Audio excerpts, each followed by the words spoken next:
भैया जब बैठे पलंग पर बहिनी ताखत पर बहिनी ताखत पर हो। बहिनी लाई औती रुचि जेवर नरिया तखते पर जेत तखते पर जेत हो। इतनी बचन सुने रानी तो पिया से रजगार पिया से रजगार हो। इतनी बचन सुने रानी पिया से रजगार पिया से रजगार हो।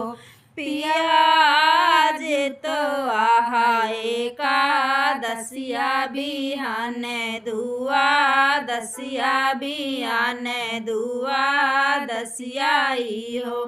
पिया पर रोकाया हाई तिजिया तो बहिनी विदा करा बहिनी विदा करा हो। पिया पर रोकाया हाई तिजिया तो बहिनी विदा करा बहिनी विदा करा हो।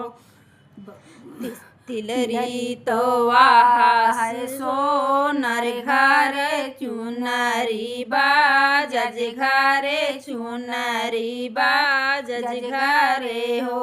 रानी पलंग तो आहार बाढ़ घर बहिनी विदा करा बहिनी विदा करा हो।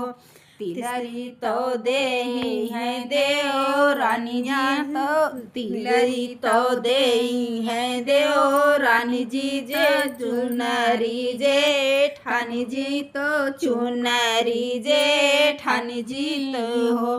पिया पलंग तो दे है सासू जी तो बहिनी विदा करा बहिनी विदा करा हो। भैया तो बहिनी तो बहिनी विदा कैके लौटे तो भैया रोवन लागे भैया रोवन लागे हो।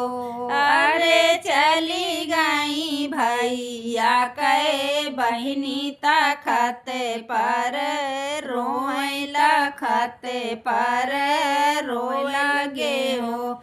ऐसे जीनी जानी मोरी रानी बहिन मोरी आई है बहिन मोरी आई है हो।